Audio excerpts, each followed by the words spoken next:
उद्धव ठाकरे साहब ने मतलब राज ठाकरे को साथ में लिया है, उससे कुछ मराठी एरिया में उनको फायदा दिख रहा है। लेकिन मैक्सिमम सीटें मतलब हमारे महायुति को मिल रही है, बीजेपी शिवसेना को मिल रही है। महाराष्ट्र में 29 कॉर्पोरेशन के इलेक्शन का जो काउंटिंग है आज शुरू हुआ है और अनेक जगह पर हमारी बीजेपी और हमारी महायुति आगे चल रही है। जहां तक मुंबई का सवाल है तो मुंबई में मतलब जिस तरह उद्धव ठाकरे जी के हाथ में 25, 30, 35 साल से सत्ता रही और उसका कारण ये था कि उनके साथ बीजेपी भी थी, इसीलिए उनको सत्ता मिलती थी। आज बीजेपी महाराष्ट्र में देश भर में नंबर 1 की पार्टी है। और दूसरा ये है कि हमारी जो आरपीआई है, रिपब्लिकन पार्टी ऑफ इंडिया है, ये भी 2012 से मतलब उद्धव ठाकरे जी के साथ रही, इसीलिए उनको सत्ता में मिलती रही। लेकिन अभी बीजेपी और आरपीआई भी उनके साथ नहीं है। लेकिन उद्धव ठाकरे साहब ने मतलब राज ठाकरे को साथ में लिया है, उससे कुछ मराठी एरिया में उनको फायदा दिख रहा है। लेकिन मैक्सिमम सीटें मतलब हमारे महायुति को मिल रही है, बीजेपी शिवसेना को मिल रही है। और मुंबई में मतलब मेयर हमारा होगा, महायुति का होगा, और मुंबई का मेयर मराठी भाषिक होगा। तो जिस तरह मतलब उद्धव ठाकरे जी ने प्रयत्न तो किया है, लेकिन उनको सत्ता पद तक पहुंचने की सीटें नहीं मिलेगी।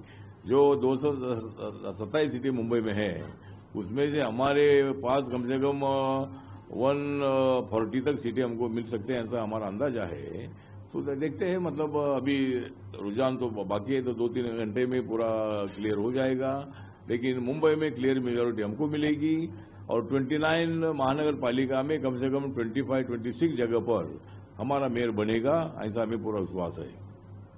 राहुल गांधी ने एक बार फिर से वोट चोरी एंटी नेशनल वाली बात कही ट्वीट करके, इसलिए आप मुझे लगता है कि राहुल गांधी जी यही बात बार बार बताते हैं, वोट चोरी होगा, वोट चोरी होता है। जब उनको फायदा मिलता है तो वोट नहीं चोरी होता है।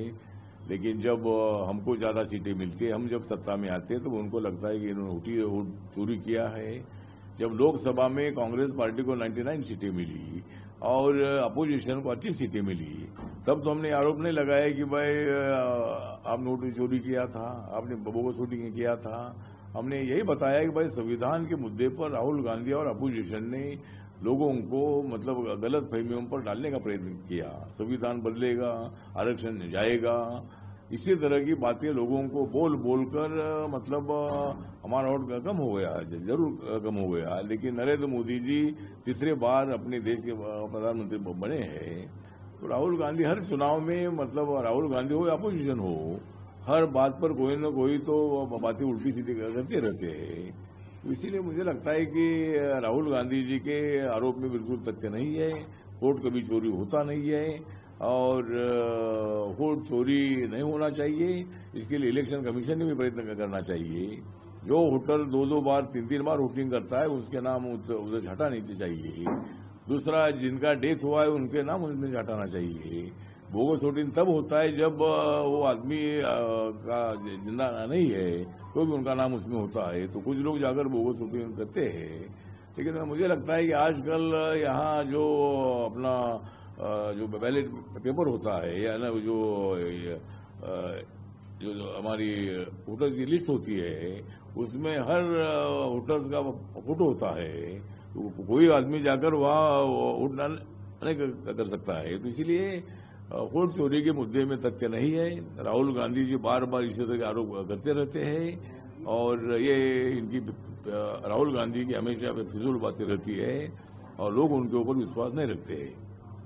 कल उद्धव ठाकरे ने जमकर आलोचना की है इलेक्शन कमीशन की वोटिंग के समय हाथ पर शाही लगा मिटने वाली।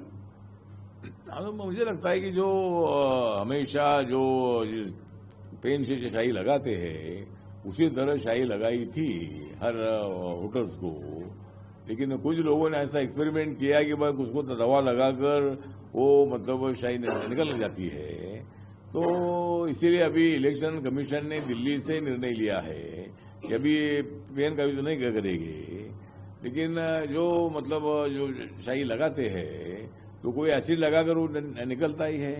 जिन लोगों ने प्रयोग किया है वो लोग ही चाहते थे शायद कि बोगस शूटिंग करना है, मतलब शाही को निकाल कर उनको मालूम है कि शाही कैसे निकलती है, तो शाही निकाल कर वो लोग ही दोबारा शूटिंग करने की आदत वाले लगते हैं। इसीलिए मुझे लगता है कि इलेक्शन कमीशन ने निर्णय लिया है कि भाई अभी वो पेन यूज नहीं करेगी, लेकिन कोई भी जो कलर होता है कोई एसिड लगाकर वो निकलता ही है।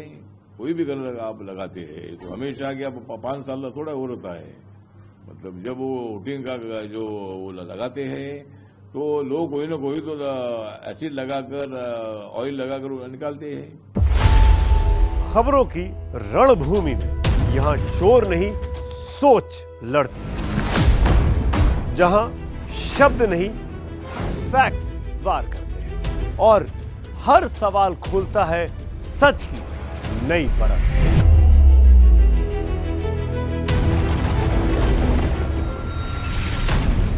चक्रव्यूह आपके अपने सुमित अवस्थी के साथ सोमवार से शुक्रवार शाम 6:57 पर टाइम्स नाउ नव भारत पर।